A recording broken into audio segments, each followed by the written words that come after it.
স্বার্থপর এই পৃথিবীতে যতই মানুষের জন্য করেন না কেন একটা সময় এসে দেখবেন আপনিই দোষী। হ্যালো এভরিওয়ান, আসসালামু আলাইকুম। কেমন আছেন? আশা করি অনেক অনেক ভালো আছেন। কেন এই কথাটা বললাম, চলুন শুরু থেকে ভিডিওটা শুরু করে। দেখেন ছাদ বাগান চলে গেলাম, মার্শাল্লাহ কিছু শাকসবজি আনতে। যেই বৃষ্টি নামতে আছে কয়েকদিন ধরে, একবার অতিরিক্ত বৃষ্টি হইতেছে। আর অতিরিক্ত বৃষ্টির কারণে আমি ছাদেও যাই না, যেহেতু পায়ে ব্যথা পাইছি, প্রচুর ব্যথা পাইছি। এজন্য ভয় লাগে যদি স্লিপ কাইটা পড়ে যায়। আর নিজের কাছে যেরকমই হোক না কেন, মানে অতটাই ভালো লাগে। কিন্তু এই কথাটা কেন বললাম, দেখেন আমি এই শাক সবজি প্রত্যেকটা দিয়ে খাই, তারপরও আমার গাছের সবজিগুলো চুরি করে নিয়ে যায়। মানে অনেক কষ্ট লাগে যে স্বার্থপর পৃথিবীতে আসলে এত মানুষ তো দিতেছি করতেছি, দেখা যায় মরিচ গাছে গেলে মরিচ পাই না, মানে ঠিক মতো কোনো সবজি সংগ্রহ করতে পারি না, অনেক চুরি টুরি করে খায়। তো যাই হোক, যে খায় খাক, না খেলে না খাক, ওটা দেখার বিষয় না, এটা আল্লাহ পাক দেখলেই হবে। আর এদিকে ছাদে থেকে আইসা হলো, মানে এক গ্লাস শরবত খাইতেছিলাম। প্রতিদিনের রুটিন অনুযায়ী আমি এক গ্লাস শরবত খাই, একটু শান্তিতে থাকি।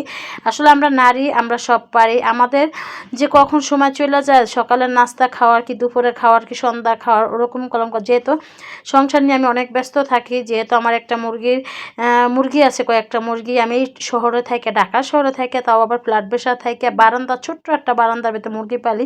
তাহলে আপনারা কেন পারবেন না? যারা দেশ গ্রামে থাকেন, যাদের উঠান আছে, যাদের ছাদ বাগান আছে।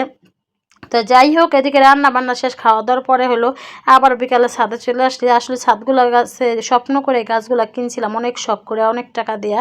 কিন্তু দেখেন যে কিনছি ওই থেকে এই যে বৃষ্টি হইতে আছে প্রায় 15-20 দিন ধরে, গাছে যেটু যত্ন নিব, গাছে যেটু খাবার টাবার দিব, মানে কোনো পরিস্থিতি নেই। দেখেন গাছ শুধু মরতেই আছে। মরিচ গাছে তো কোনো বিকল্পই নেই। এই যে মরিচগুলো দেখতেছি না, দেখবেন কাল পরশু গেলে, না গেলে নিলেই নিয়ে যায় কেউ। তা যে নেয় নেক, যার ইমান তার, যার যার ব্যক্তিগত ব্যাপার, চুরি করে খাওয়া তার ভালো না। তো যাই হোক, এদিকে বৃষ্টি দেখেন অনেক পানি জমে গেছে। আর যেহেতু কেরেটে নিচে আমার ইটা আছে, আর নতুন বালতিগুলো ইটা এখনও দেই নেই, তো আস্তে আস্তে দিয়ে দিব। তো যাই হোক, ছাদে থেকে চলে গেলাম, চলে যায় মুখটা কেমন শ্বশুর মুসুর করতে আসে। তো ভাবলাম একটু নুডলস রান্না করি, তো নুডলস একটু রান্না করে একটু খেয়ে নিব। আর আমার ছেলে বলতেছে যে আম্মু আজকে শুক্রবার, আজকে চিকেন ফ্রাই খাবো। তারপর নুডলস খেয়ে আবার ছেলের জন্য একটু চিকেন ভিজিয়ে রাখছিলাম, তো চিকেনটা বরফ ছুটে নাই, এর জন্য হলো আমরা আগে নুডলসটা খেয়ে নিচ্ছি, পরে হলো চিকেনটা ভাজবো। তো যাই হোক, এদিকে হলো নুডলসটা অনেক মজা হয়েছিল আজকে। নুডলসটা বাচ্চারা বলতেছে অনেক, নুডলসটা আজকে অনেক মজা হয়েছিল আম্মু। তো যাই হোক, আর অল্প জিনিস রান্না করলে আমি দেখছি ভালো হয় বেশি, ওই জিনিসটা স্বাদ থাকে বেশি। আমি কোন 2 প্যাকেট নুডলস রান্না করে আমরা 3-4 জনে খাইছি। তাই এই যে বাচ্চার জন্য আবার চিকেন ভাজিয়া নিলাম, যেহেতু বিকেলের নাস্তা, দেখতে অনেক সুন্দর হয়েছে, খেতে কিন্তু বেশ মজা হয়েছে। আর এইভাবে আমার বাচ্চারা প্রতি শুক্রবার চিকেন আমার ভেজেই দিতে হয়, কিন্তু খেতে আমার কাছে ভালোই লাগে।